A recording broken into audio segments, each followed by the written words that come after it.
Así es, queridos amigos, muy buenas tardes. Bienvenidos una vez más a casa. Montgomery al Día, su programa oficial pionero del condado de Montgomery y galardonado a nivel nacional, trayéndoles información a ustedes, nuestros residentes hispanoparlantes, hace hoy específicamente 10 años. Una década que llevamos esta asociación con Radio América para brindarles a ustedes las últimas noticias de nuestro condado de Montgomery, precisamente para empoderar a nuestra población y traerles información sobre los programas y servicios que ofrece el condado de Montgomery del estado de Maryland. Muchísimas gracias por esa sintonía y hoy pues estamos de lujo, estamos celebrando. Hoy nos va a acompañar para celebrar este 10º aniversario y el 500 episodio de Montgomery al Día, nuestro ejecutivo Marc Elrich. Patricia, ¿ya tenemos el ejecutivo? Así es, Lorna, felicidades. De verdad, para mí un placer estar contigo estos 10 años. Dios mío, qué rápido se fue, pero para mí es un placer verdaderamente estar contigo y trabajar contigo. Así es. Lo máximo. Gracias, corazón. Se nos ha ido esa década volando. Sí, señora. La hemos pasado muy bien trayendo la información. Y bueno, obviamente tú con ese profesionalismo, pues obviamente aparte de ayudar a nuestro... No te veo, Patricia. ¿Será posible que te pueda ver en cámara? Bueno, sí me puedes ver. Lo que pasa es que, a ver, vamos a ver. Ahí déjame ver por acá. Tú ves que tengo que manejar doble. A ver, vamos a ver si me ves por acá. ¿Ahora me ves? No te veo, pero si te ve el público, no me buenísimo. Pero bueno, sí me vas a ver en Facebook porque sí, mi cámara está prendida, o sea que pues sí me pueden ver. Así es que un abrazo, un besote para ti y obviamente para toda esta comunidad que siempre está pendiente de tu programa porque obviamente tiene una manera informativa para toda nuestra comunidad y de mucha ayuda. Obviamente cada programa que tú haces para nuestra comunidad es una ayuda grandísima y pues obviamente felicitarte por ese gran trabajo que tú haces. Muchísimas gracias, Patricia. Como ella mencionaba, pues ella lleva trabajando arduamente detrás de los controles, detrás del telón, 10 años con nosotros. Así que muchísimas gracias por eso y ya tengo entendido que nos acompaña nuestro ejecutivo Marc Elrich. Ejecutivo, buenas tardes, bienvenido. ¿Cómo está? Estoy bien, ¿cómo estás? Muy bien, de fiesta, señor Marc, de fiesta, 10 años. Una fiesta por 500, what is it, 500? How do you say that, 500? 500? 500 episodios. Ay, se dice fácil. 350 guests. ¿Cómo Exacto. se dice? Invitados. Hemos tenido en esta trayectoria 350 invitados y todos empleados del condado de Montgomery, porque parte de lo que es este programa y esta iniciativa de Montgomery al Día es precisamente también darle una plataforma a los empleados, directores, gerentes del condado de Montgomery, los que trabajan en los servicios y los programas que genera el condado. Yo hablo un poquito despacito el español cuando tengo al ejecutivo porque él me entiende, pero yo voy más despacio cuando lo tengo a él. Bueno, ejecutivo, thank you very much for being here today, for celebrating with us. It is quite a milestone, and it is a milestone because Montgomery County government, in reality, it's the only government in the jurisdiction that has something like this ongoing, dedicated to the Hispanic community. So I want to thank you for supporting that publicly, for continuing to support it. And let's talk about your budget, that $6.3 billion budget. Just a little money out there. A little money. Un poquitito de dinero, un presupuesto de $6,300 millones que el Ejecutivo acaba de enviar su presupuesto recomendado al Consejo para evaluación y aprobación. Very quickly, can you highlight, it is a large budget, it covers a whole lot, but can you highlight some of those components of this budget that are actually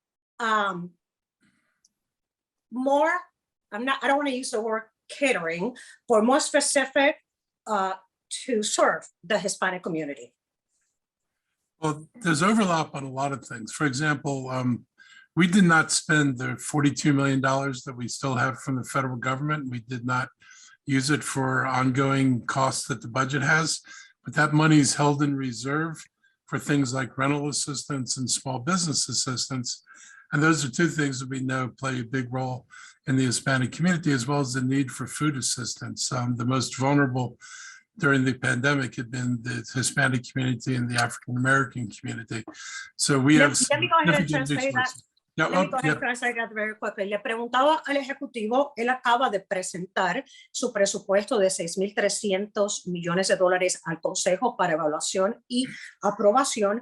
¿Qué componentes? Un presupuesto muy grande, abarca bastante, pero ¿qué componentes son más específicos dirigidos a nuestra comunidad hispana parlante? Nos contesta, esto en resumen, que aún quedan unos $42 millones en reserva que fueron parte del gobierno federal y que esto se va a incorporar en lo que es continuar expandiendo los programas de asistencia para el alquiler, asistencia para los negocios pequeños y también la asistencia alimentaria. Sabemos que durante la pandemia la comunidad hispana, al igual que la afroamericana, fueron altamente impactados. Go ahead, I'm sorry.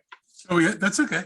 So we have a significant amount of funding in there from the school system, record levels of funding for the school system, and also record levels for early childhood assistance, which is another big issue for Hispanic families, is finding access to the childcare, but also as providers. Many folks in the community are engaged in provision of childcare, and it's important that we're able to support them coming through the pandemic. We have substantial resources in there for those needs.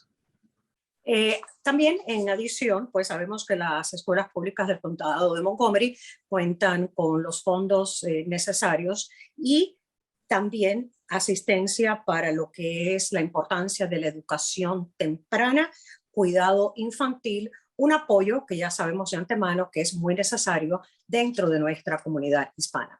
Yeah. And the county's continuing to expand our translation abilities so that more people can get more assistance from the county and get in an appropriate language. We've put substantial funding into like the Latino Health Initiative. We doubled the funding for the Latino Health Initiative. They did an amazing job during the pandemic, and we continue our commitment to keep the hubs alive. The county had moved to hubs during the pandemic. They did a great job of connecting us to the community, and we decided we're going to make them an ongoing part of the county government. Let me go ahead and translate that. En cuanto a programas específicos de asistencia para la comunidad hispanoparlante, pues se expande lo que es la asistencia en las traducciones para que las personas hispanoparlantes en el condado puedan obtener más información en español. También, pues, se duplica el presupuesto de la Iniciativa Latina de Salud, que sabemos que ha pues desarrollado un papel muy importante durante esta pandemia, llegando a nuestra población en particular, y también se mantienen los centros de distribución de alimentos, en inglés se llaman hubs. Ellos se convierten ahorita lo que son partners asociados del condado de Montgomery, producto de la asistencia que estuvieron proveyendo durante lo que ha sido esta pandemia. Anything else? And we've increased money, a big investment in affordable housing, and both to try to increase the supply, but also increases in rental assistance so people can afford to stay in housing in Montgomery County, which we know is expensive. That was really important money that we put in the budget. We are holding the ride-on fares at $1. So they used to be $2, they'll be down to $1. And we're providing operating grants to transportation services for nonprofit organizations. So providing a lot of support for people at the community level. Mucho apoyo a nivel comunitario, primero un enfoque en lo que es la vivienda asequible en el condado de Montgomery. Todo esto parte del presupuesto operativo del condado de Montgomery propuesto por el Ejecutivo Marc Elrich para el año fiscal 2023, que comenzaría el 1 de julio. Incremento también en la asistencia para el alquiler. Lo que son las tarifas de montar los autobuses Ride-On, esas tarifas van a bajar a $1 por viaje, y también pues servicios, fondos para servicios de transporte por parte de entidades sin fines de lucro. ¿Algo más, señor ejecutivo? I think that hits the highlights there. Okay. Eso más o menos pues cubre un presupuesto de $6.300 millones. En inglés, $6.3 billion, que tiene que ver con todas las operaciones del condado, incluyendo los programas y servicios de los cuales nuestros residentes se benefician. So today's April 5th. We're in the middle of Earth Month. And we cannot go by with the show without mentioning Earth Month, knowing how passionate you are about climate. Yes. I think we all know, just you can see it in the headlines, that the threat of global warming is becoming greater, and the threat of the damage that it will cause is becoming much greater. And we're very concerned that nobody at the national level or international level is taking the actions that are necessary to prevent what could be a really tragic situation. We're getting, increasing information that both of the poles are melting, the Arctic and the Antarctic, and that threatens to raise sea levels. And that means any country that has lots of residents living near the ocean and in low-lying areas could see themselves flooded out over the next 20 to 50 years. And unless we do something about climate change, it's going to have serious repercussions for everybody, from food production to where you're going to be able to live, to access to jobs. All those things can get changed. Let me go ahead and translate that very briefly. Very briefly, le preguntaba sobre su plataforma, su agenda en términos de lo que es el cambio climático, el medio ambiente, porque estamos en pleno mes de celebración del mes de la Tierra. Entonces, su presupuesto también incluye algunos componentes que abordan el tema del calentamiento global. El Ejecutivo, pues, resaltaba el hecho que a nivel nacional e internacional quizás no se está haciendo mucho. La preocupación de que los polos norte y sur pues comienzan su derretimiento, los países que tienen zonas costeras, la preocupación de que en 20, 50 años pues ocurran inundaciones, y el cambio climático es algo que acá en el condado de Montgomery se le da elevada prioridad. Anything else you'd like to add on that before we transition to other topics? No, pick another topic. All right, so this is a 10th anniversary for Montgomery al Día. As I mentioned before, we've been pioneers. As a matter of fact, when the pandemic hit, we were ready. We were ready to roll and continue informing our community utilizing mass media communications. We've been working with 8 radio stations throughout the pandemic, all in kind to Montgomery County government in order to get constant messaging to the community, updates in our language, in Spanish language. That's what's been done. Pandemic was a very good example of much more that needs to be done. Aside from the funding that you have secured and set aside for the Latino Health Initiative, what other ideas do you have to keep Spanish speakers connected with county government? And then I want to talk about not only Spanish speakers, but the next generation, folks that are county residents, like my son, that is bilingual, is a product of Montgomery County Public Schools, lives in the county, graduated from the University of Maryland, but to connect them more with Montgomery County government. I'm here looking into the next 10 years, Mr. County Executive. We're done with the past 10. Well, I think a number of things. We're obviously going to continue to increase English language services to help people acquire English. That is, in the long run, the easiest and best path for everyone is to, get the language skills, because it's important in so many different ways in a society to have. And so that's critical. We're continuing to make investments in the hubs, and the hubs are important because the human services tended to be driven out of the central government, out of Rockville. And we would set up programs and we'd try to implement them in the community. And one of the things I think we found was that actually community groups have far greater reach in the community than the government does. So when we were doing things like working on, getting people to get vaccinated or come get tested, people responded better to messages that were focused on the Latino community rather than generic messages. So we started doing a lot more than that. And going forward, we're going to continue to use these hubs and the groups, community groups that come with them to both get messages from the community to us and get messages from us out to the community. Let me go ahead and translate that.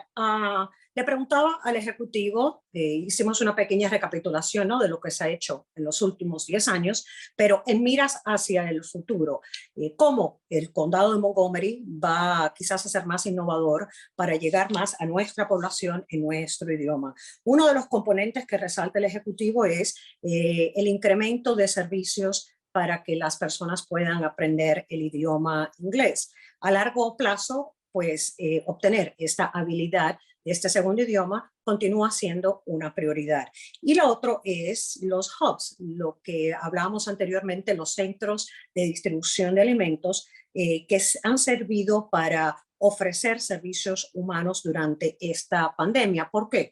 Porque ellos están más adentrados en la comunidad, las personas se sienten más cómodas, responden mejor a los mensajes de estos grupos que tienden a ser entidades comunitarias, a veces sin fines de lucro en el condado, y en vez de las personas tener que llegar al gobierno central en Rockville para obtener los servicios, pues a través de esta red de centros de distribución de alimentos, pues también se puede repartir, distribuir información en nuestro idioma para la comunidad. That was a long translation. Resumen de lo que usted dijo, ya sabe. All right, so when I came to the county back in 2009, the Hispanic population was roughly under 14%. Right. Fast forward 13 years, we're at 21%. And I mentioned before, and that includes people who perhaps are not, they're limited in the proficiency in the English language. They do not speak the language. But it also mentions, I'm going back to my son, people like my son, it's a product of Montgomery County, but it still is a Hispanic. How is Montgomery County going to get further, more creative to bring those two worlds together and serve this 21% of the population in a more proactive way? Sorry to put you in the spot, Mr. County Executive. No, but 10 years. Forgive me, 10 years. So this is why, I talk a lot about the hub model, because, when you don't have good communications, you're not able to get deep into the community. You don't know how much people understand about what you're talking about, and they sure don't understand much about what we're talking about. And recognizing that we need to increase the role of the community groups, I think is going to build a stronger relationship in the long run, because they'll have trusted people, and trust is important, that they can go to for information. So I think that's an important thing. I also expect that as people develop more experience here, we'll see more qualified candidates for more positions. That, as people are, depending where you are in the education ladder, a little bit more time buys people more time to get the requisite skills. And so we expect that we'll continue to see, as we've been seeing, more mixed groups of applicants for positions in the county. There are some places, like in fire and police, where we dearly like to get more Latino folks to apply for those positions. But that is going to be the next topic. That's going to be the next topic. Let me go ahead and translate this very quickly. Le preguntaba al ejecutivo, los próximos 10 años, de qué forma innovadora el condado de Montgomery pues va a continuar entrelazando a la población hispana. Cuando yo comencé acá en el condado en el año 2009, éramos aproximadamente el 14% de la población. Acelere, 13 años, ahorita somos el 21% prácticamente. Y ese 21% incluye personas que no dominan bien el idioma en inglés, pero también incluye personas que han nacido acá, que se han criado acá y que es nuestra descendencia, que también se consideran hispanos. ¿Qué va a hacer el condado? El ejecutivo apoya firmemente la buena comunicación que se puede lograr a través de estos centros, hubs, comunitarios, donde el papel de las organizaciones comunitarias sea un poco más elevado, llevando información a nuestra población. Y también la preparación de las habilidades y quizás la educación de aquellas personas hispanas para precisamente el tema de empleos como el condado de Montgomery. We all want Montgomery County government to be a great employer for Hispanics. 21% of the population in the county. Can we get that reflected in county contracts and employees? I'm being tough today. I'm being tough today. You're allowed to be tough. Look, we're doing, I think with the Hispanic population is 21%, the African Americans about 19%, and the Asian population is about 17%. So everybody's converging.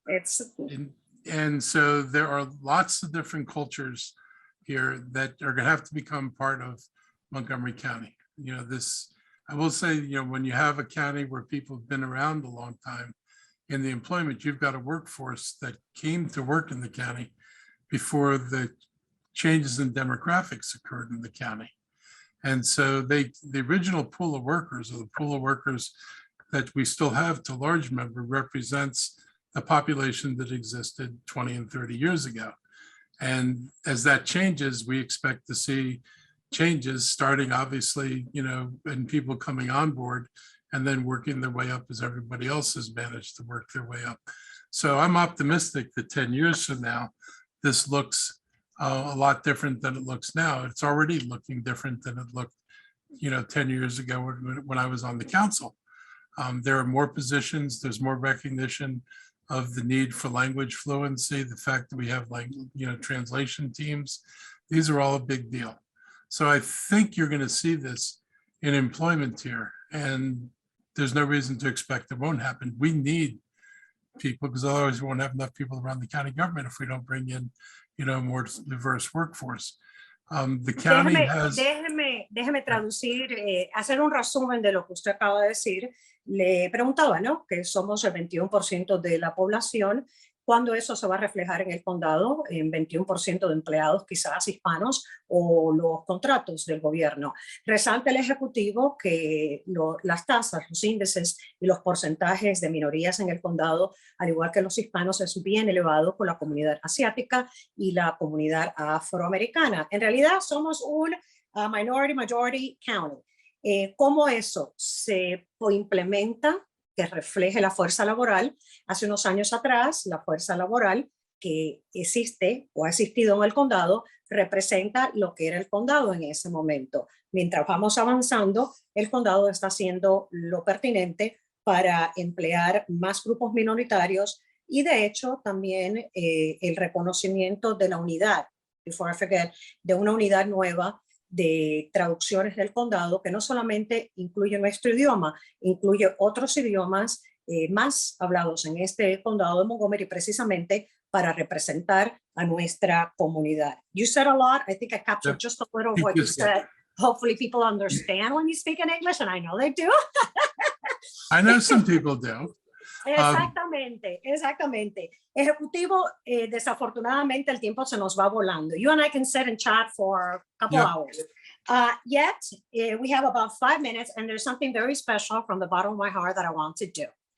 I want to thank the two ladies that have been with Montgomery al Día for the longest time.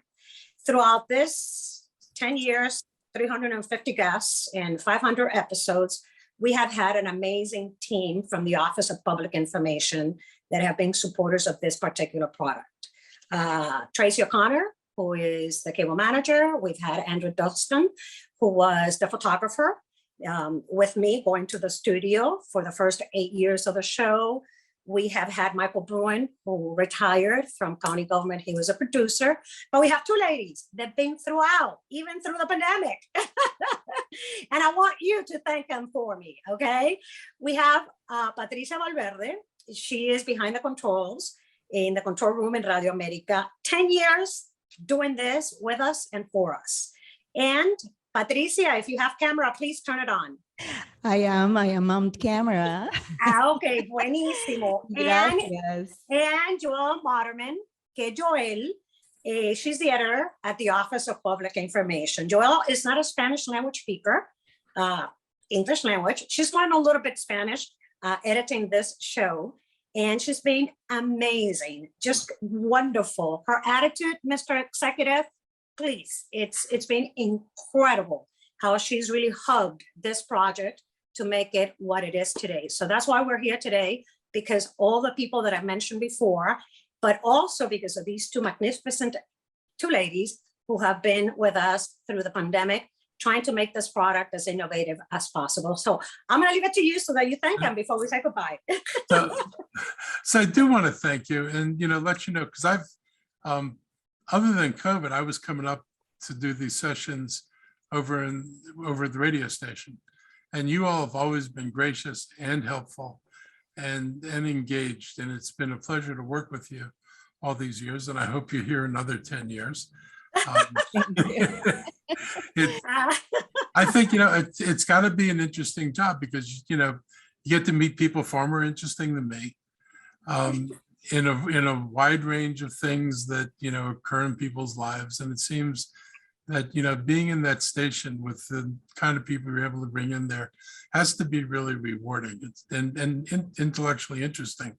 So I just want to thank you for perseverance and your kindness over all these years and the professionalism that you always show for everybody. And, Lorna, same with you. You've been steadfast in this, and it's been a real treat because I know you're committed to communicating and letting people in the Hispanic community, Latino community, know what is happening in the county and why it's important to them. And I think that's really critical, particularly with people learning language and culture, is that they have in you all, a group of trusted people who are trying to connect them into the county government and Montgomery County writ large and make them feel welcome and help them understand what their home looks like.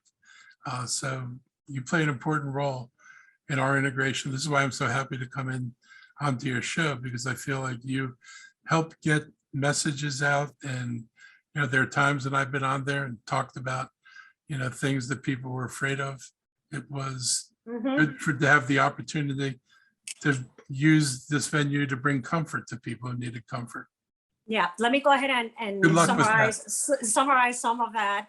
Yo le pedí al ejecutivo que le diera las gracias al equipo que ha estado colaborando 10 años con este programa de Montgomery al Día, y quería darle las gracias en particular a Patricia Valverde de Radio América, que ha estado detrás de los controles por 10 años, y a Joel Moderman, que ha sido nuestra editora. Ella no habla español, pero ha estado aprendiendo, editando este programa, precisamente porque a ellas han sido un componente vital, pilares en este producto. El ejecutivo ha dicho que ha sido un placer y admira el profesionalismo de ambas. We have like 30 seconds left. Joel, I want you to say something because you're always behind the scenes. You don't say much.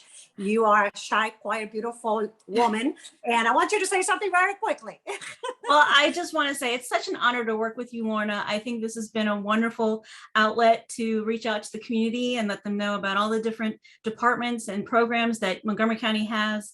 It has been an honor working with you the last 10 years. And so I'm very happy that we've been able to do this. I know, this was our baby. Our baby's 10 years old. Gracias, Joel, gracias. Tremenda profesional, la quiero de corazón.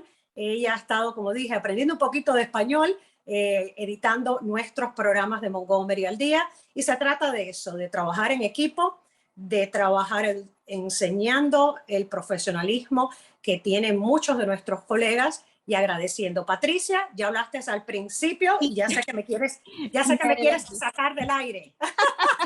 No, me adelanté, pero bueno, obviamente, pues lo mismo que dijo Joel y lo mismo que pues dijo Mark, es para nosotros un placer tenerte con nosotros acá en la radio de parte de Alejandro Carrasco y de todos los que trabajamos acá en la emisora, pues para nosotros siempre va a ser un placer tenerte a ti y tener obviamente a toda esa información que tú das en el transcurso de todos los programas que tienes. O sea que de parte de todos nosotros de acá de la radio, pues te damos verdaderamente un abrazo grandote y mil felicidades por este aniversario que pues ojalá vengan muchos más, obviamente, porque tú como eres tan trabajadora. According to the executive, we'll have a 20-year-old. So, Yes. thank you, everybody. Gracias. Se nos va acabando el tiempo, señor ejecutivo. Thank you for being here. I know you're extremely busy these days. Thank you for celebrating this way with us. Thank you, ladies. And thank you to the team at the Office of Public Information. We'll see you next week. Hasta la semana próxima. Thank you. Thank you. Gracias, muchas gracias. Chao, señor Mark. Bye. Y hasta aquí su espacio,